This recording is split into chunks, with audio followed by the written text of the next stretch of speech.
Hi everybody, hope all is well with all of you. Welcome to our next project, and as you can see we're going to do some tube gear this time around. This is a Fisher model X-101-C integrated amplifier.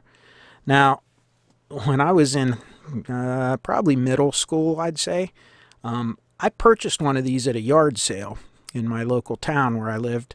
And I think I got this, and I got a mono FM tuner, the one that went with this. And I still have it, the tuner. It's in pretty bad shape from moving around so much, but bought the pair of them, I think, for like $20 or $25. And that amplifier sat in my room and served as a stereo in my room for a long time. And, you know, as things would have it, you get older and you go to college, and you're a starving college student, you need the money. And I ended up regretfully selling it to someone. And, boy, did I've missed it ever since. This is a very unique amplifier. And we'll get into the design and some of the things that makes it so cool, why I like it. So, thanks to a good friend of mine, Dave. Thank you, Dave. He was able to track one of these down that's in relatively complete condition, and because of his generosity, I have one now, and this one, if we get it going, probably is never going to leave my possession. I kind of really like the sound and remember these very fondly. So let's take a look at it and see what we got to work with. Well, the first thing I notice is looks like the chassis is a little bit torqued on it. This was very well packed, by the way. You know, my friend showed me the packaging that it came in, and it was very well packaged. But I do think this still got a little bit of damage in shipping. So the first thing we notice is this, but more importantly, if you look over here at the transformer, yeah, it's listing over to the left quite a bit here. It's kind of bent. And if you look at the screw holes down here, you can see this one's kind of pulled out. This screw is kind of like angled up. So you can see the whole thing kind of got bent. Probably took a big drop or something in shipping. Other than that, it looks really good. I don't see any damage or anything. The faceplate looks nice. The controls look nice. We need one of the brights, which I have a whole set of brights for these aftermarket ones that we can replace if we need to. The front door is actually in good condition. I always thought that was really cool on these. The one that I bought, I purchased, like I said, at a yard sale, and the individual that owned it was an older gentleman, and he must have had his, just like this one, mounted in a console or something, because it didn't have a cover on it either. And the tuner and it were both without their covers. It looks like one of the tubes has been replaced. These look like original Fisher tubes here. And I have a couple of these. I don't know if they're in good condition or not, but I have a couple original Fisher tubes. This is a JJ 7591. So we'll have to check all that out. Let's flip it over and kind of look at the interior a little bit. Okay, as you can see, this has no feet on the bottom of it, so obviously this amp came out of a console as well. Most of them didn't have feet in them. I have the 4 screws out of the side, and I have not opened this yet, so let's see what's inside. It's kind of stuck on there. Oh, we still have one more to go. Forgot about this screw in the back. Alright, and I think you just loosen that one. There we go. And there it is. Okay, looking inside here, this thing, I see a little bit of work was done here. Looks as if somebody has replaced this capacitor at some point in time, because you can see where they heat shrink the 2 wires here and connected them to this little orange extension wire and then put it onto here. Other than that, these diodes do not look original either. The original ones, if I recall, were much larger than this. They were an older style diode. They were still silicon diodes, but they were not, these look like modern, like 1N4007s or something. You can see where this has been kind of warm over here. So, to get you a little closer to it.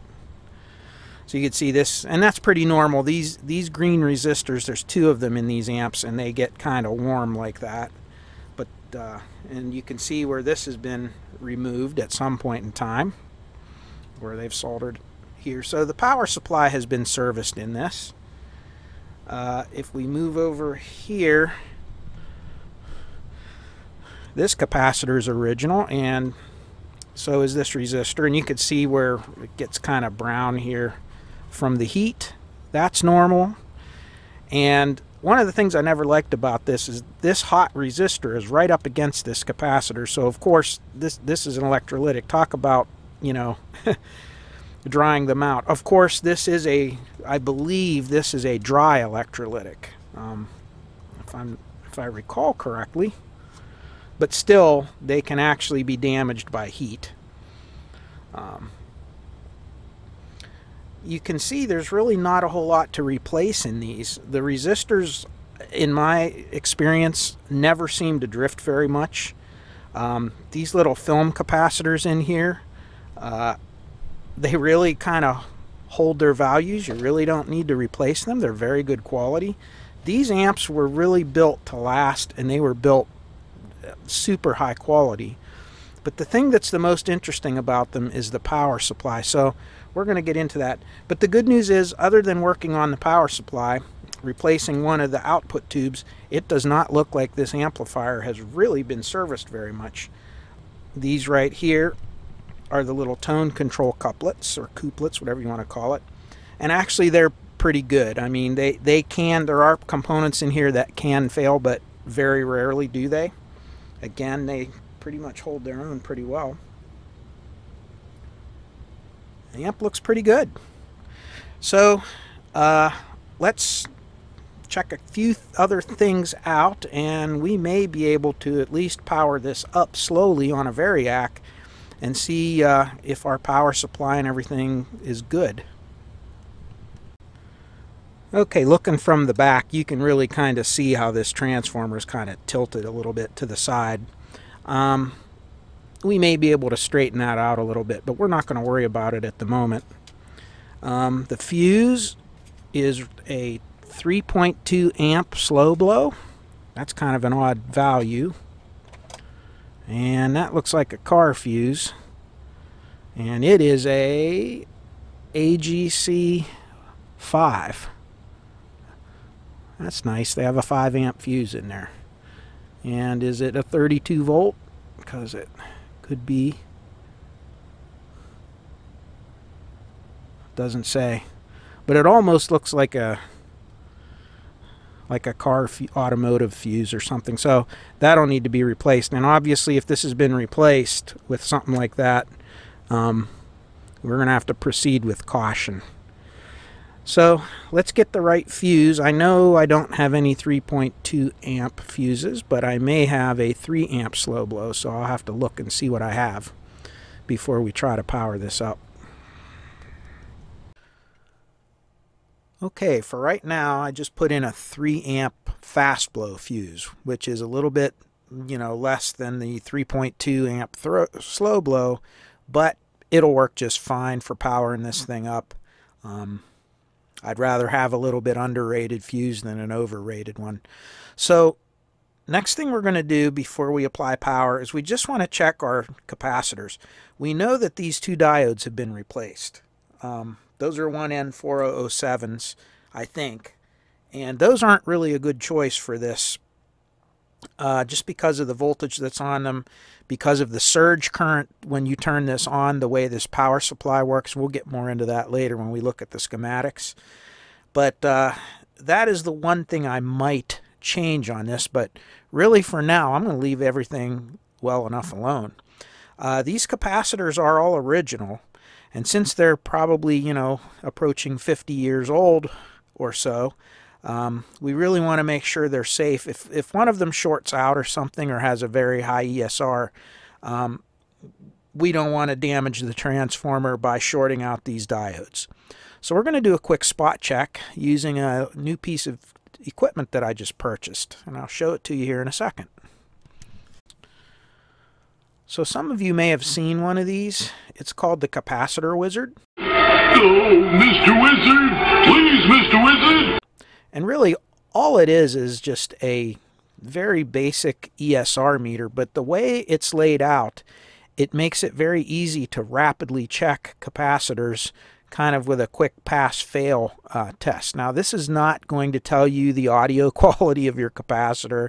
It's not going to tell you how long it's going to last. It's not going to tell you a lot of things. What it will tell you is if the capacitor as it sits is safe to power up. And that's really what we're worried about on this. And maybe we'll do a video on this thing later. I also have, that I've used for a long time, one of these, and these can be purchased very inexpensively online.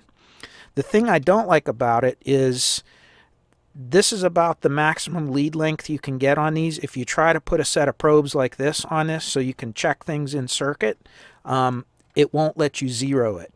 It's very strict about the probe length and so forth for zeroing it out and so forth. Other than that, it works very well also. So this is actually another good meter. There's quite a few of these ESR testers out there. But just make sure if you buy one that it is designed for in-circuit. See how this one's an in-circuit tester, and this one is as well in-circuit. What this will do is this puts out such a low signal that it will not trigger any type of active component like a transistor or anything like that. So you can actually test a capacitor's ESR right in the circuit without worrying about it. So let's turn it on, and we will check these caps. So we'll go on the ground. Now this first one here is a 200 microfarad, and there's two 200 microfarads at the beginning of this power supply. And again, this is kind of an odd circuit. It's a voltage doubler. We'll talk about that again when we look at the schematics, but right now we just want to make sure they're safe. So, and you can see that one's good. It beeps and goes into the green if it's good. And you can see that one's good. That one's good. That one's good. Good, good, good. And then this last electrolytic over here, it's good. So, believe it or not, that's enough for us to know that this thing's safe to power up. So it's a really quick test if you don't want to desolder things and go through all that. Very easy to see. I can tell you by how that read, none of these capacitors are going to get warm or have to reform or do anything like that when they power up. They're going to power right up and be just fine. Again, we don't know what the capacitance is. It is no test of that. This is just a quick and dirty test to see if this amp is safe to turn on without causing any damage, which it is. So let's get it hooked up to the Variac and go from there. Okay, I really hope I got everything in the shot here. So where we're connected right now is on the meter. I'm connecting right over to the bridge rectifier, or to the rectifier there. Okay, it's not a bridge rectifier.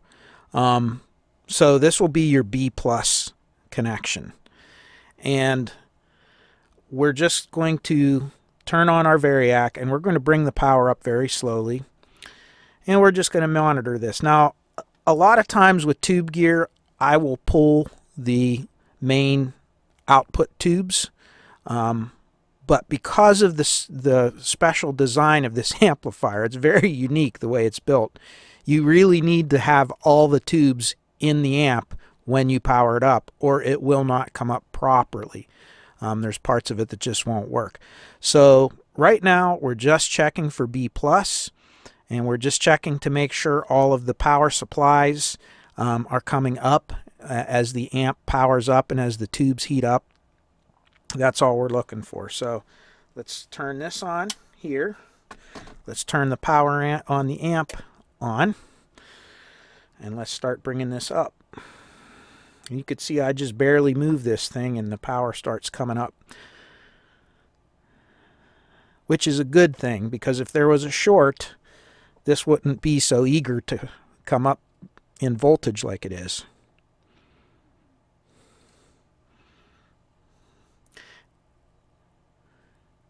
And again, right now, this is a pretty simple transformer on the power supply. It just has one high voltage winding and one filament winding. So really, as long as this is all working, and the filaments should be right now very slowly warming up.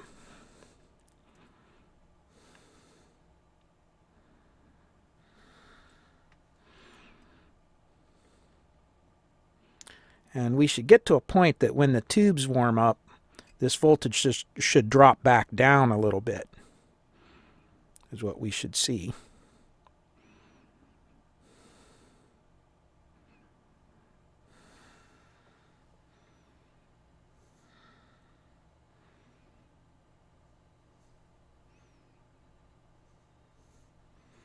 Okay, right now we have just under 100 volts going in. Go to 110.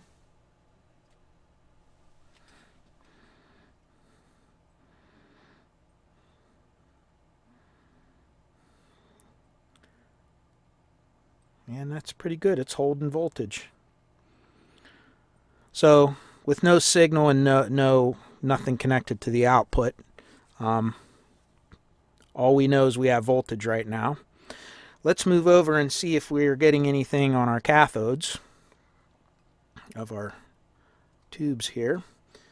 Pin 5 should be our cathode, and it is. There we go. 41.7 volts. So that's good. And our cathodes should be tied together. Okay, so the tubes are conducting right now, and that's all good. And everything seems to be working just fine. So let's power back down. Turn this off. Shut off the amp. And if we look over here, you can see the voltage drains down very quickly. So, all right, that's all good news. The amp powers up, and it's probably going to work. So let's see if we can put a signal in it. Okay, we have some speakers connected up. We have our little MP3 player with audio library, bad music, and we have this auxiliary plugged in. Let's turn it on. Now, one thing you have to remember on this, do not connect the ground terminals or the common terminals together on this amp. They need to be isolated. Actually, the 4 ohm taps are connected to chassis ground on this.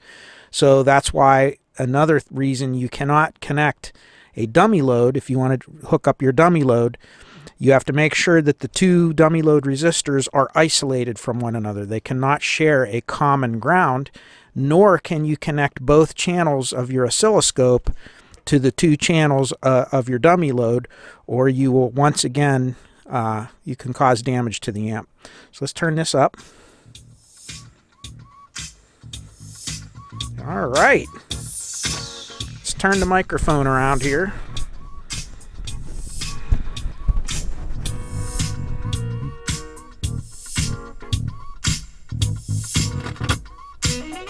Definitely need to clean some controls, but it plays. Actually sounds pretty good.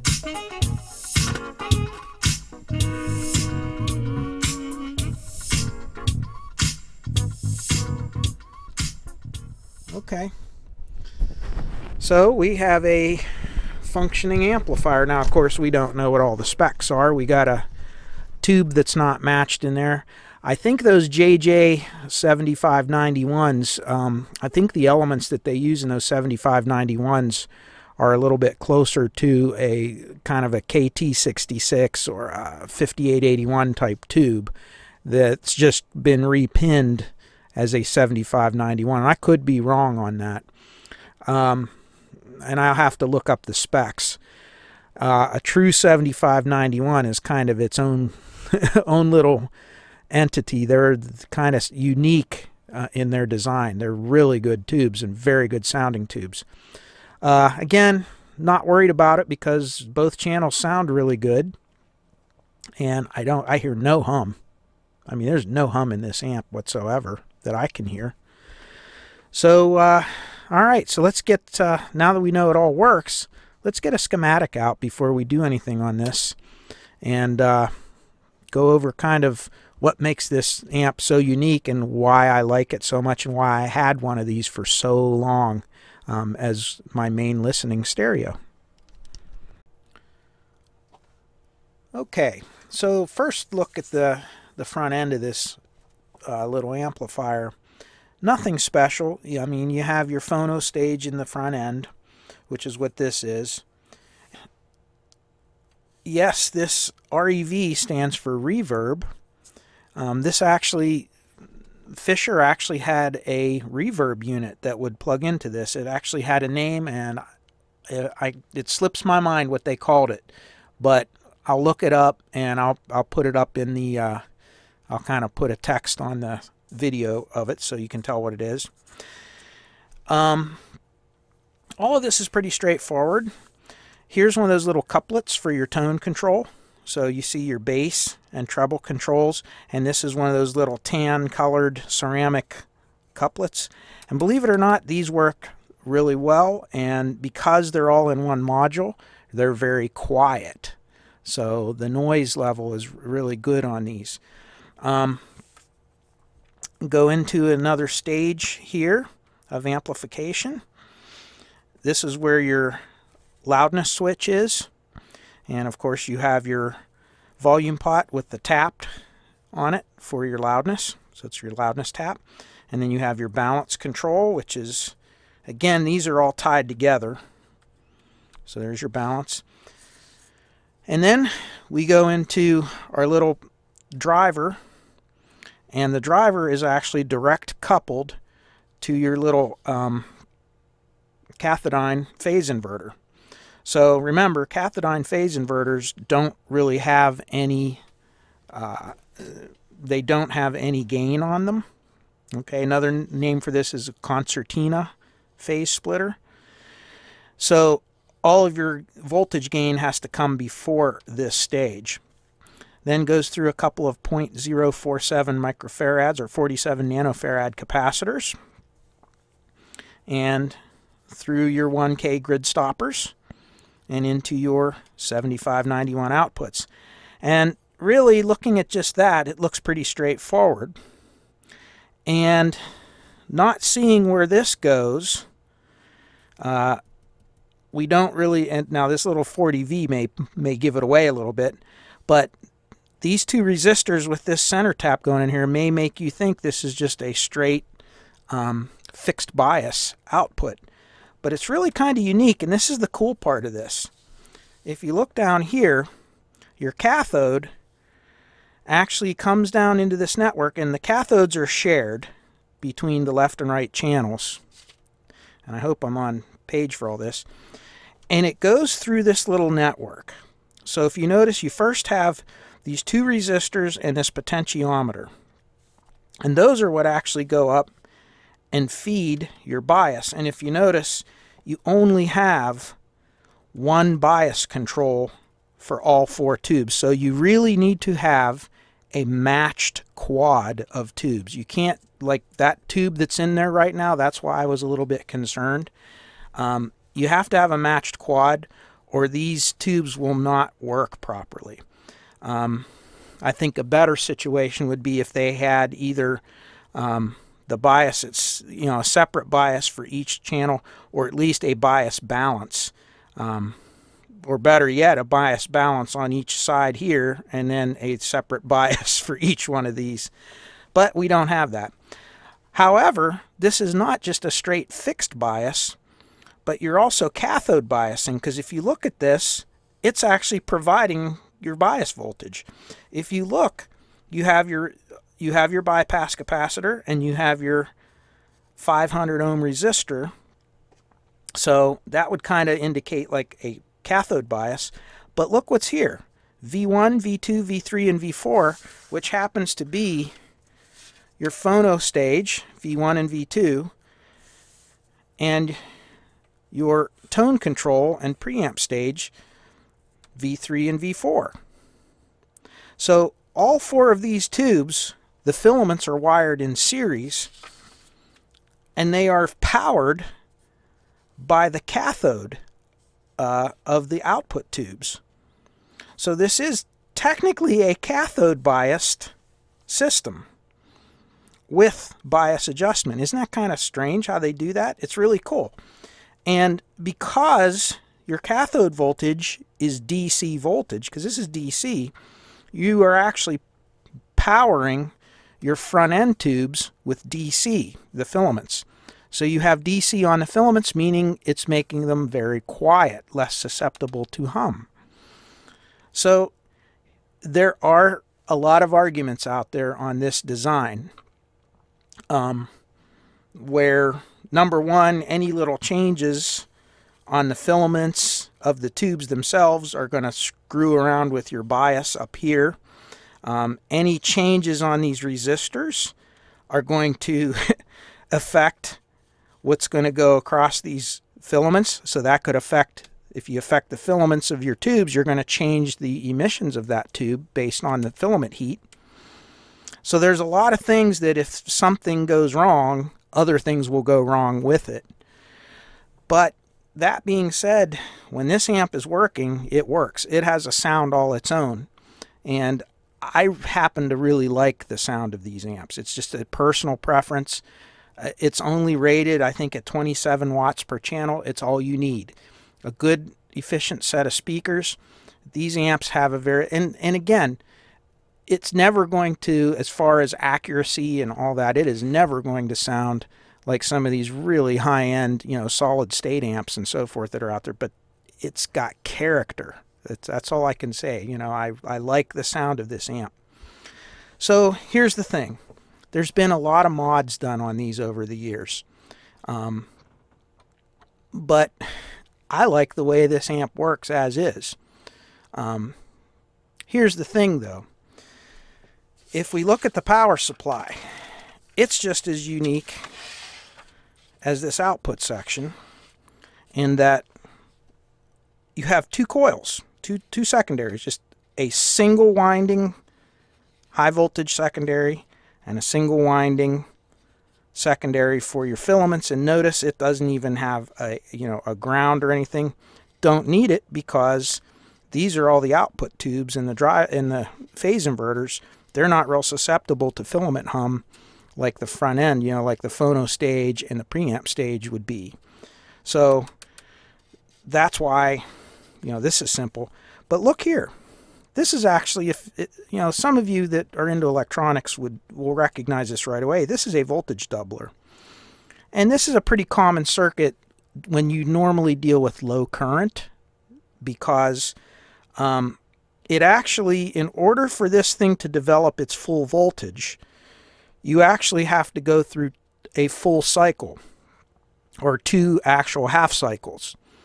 So, and the reason being is on the first half cycle, when you're on the positive cycle, that positive half cycle is going to charge this capacitor with respect to this winding. You see that?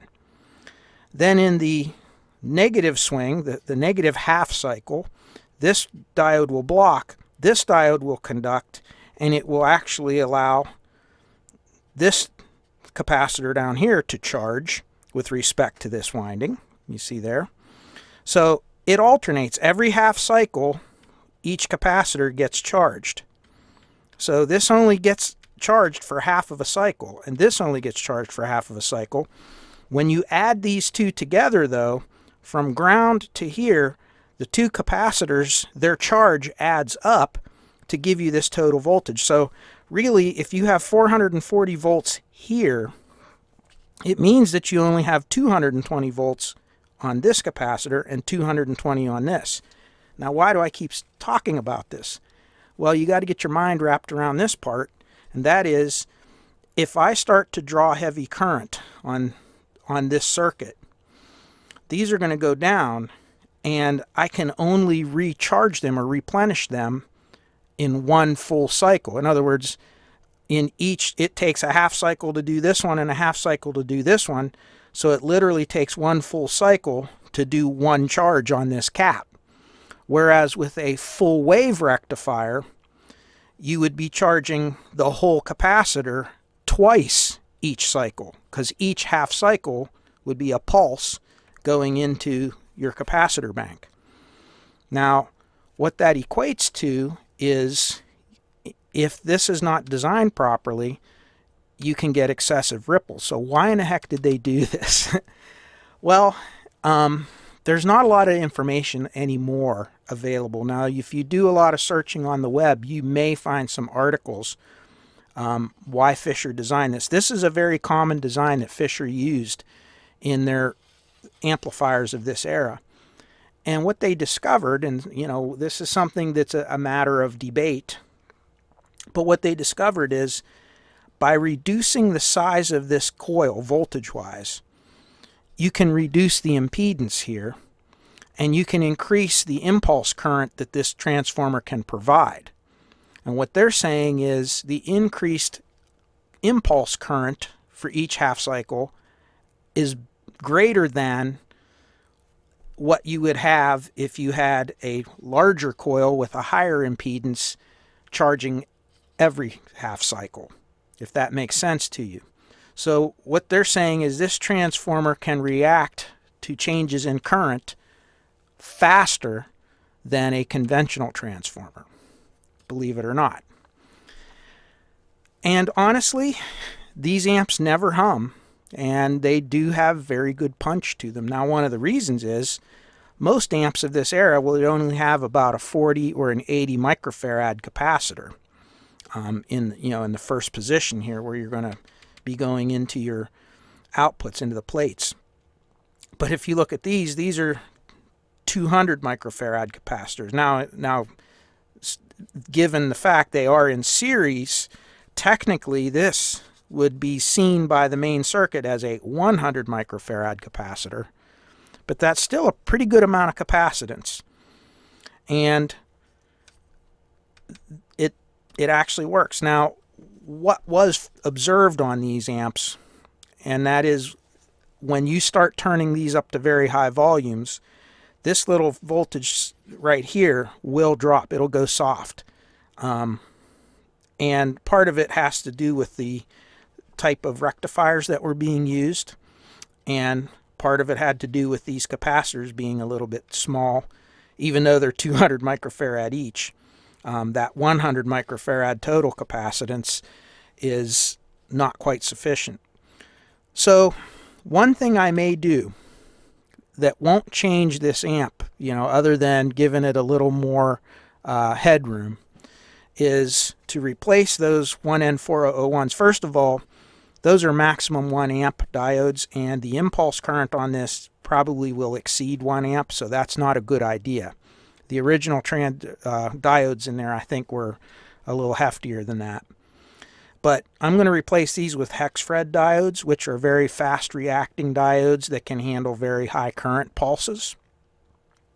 And then I may slightly increase the capacitance of these to give it a little more headroom for that impulse current, like when a heavy bass passage comes in. It's not going to make the amplifier have more power. It's just going to get more headroom for those transients. Now, if you put a little bit bigger capacitor in here, you worry about putting strain on this winding when you first turn the amplifier on. That inrush current is going to be very hard on this winding. So if we do increase this, we may have to put an inrush current limiter in the front end, and then have it after a certain time bypass and go out. Now, that's probably the most mods that I'll do to this amp. What a lot of other people have done in the past, and I don't want to do, is they've removed this string here and they've built a standalone DC power supply for the filament string, and then they change this to a normal cathode bias or to a fixed bias, whatever. Different designs that people do with it. But really, this does affect the sound, and this is what gives the amp the character that it has, is what I'm going to call it. So I really don't want to change it, even though it could be improved. If I really wanted that improved sound, I would get an amp that has that sound already with that design. I like this because it's unique, it's different, and I like the sound. It's got a nostalgic character to it that you really only hear with these amps. So that's what I'm going to do. I'm probably going to do the mod on the power supply just slightly, leave this as is, get a good matched quad of tubes, and then probably leave this alone too. A lot of people remove the center channel speaker and they move this ground tap from the 4 ohm down to the common where it belongs, and then they move the feedback tap, and that's another whole thing in another whole story in and of itself. I don't want to do any of that. I'm going to leave this just how it is. But if you notice, because the ground is actually the 4 ohm tap, if you try to go and tie these two commons together, you're going to have problems because your feedback and everything's coming off of that winding.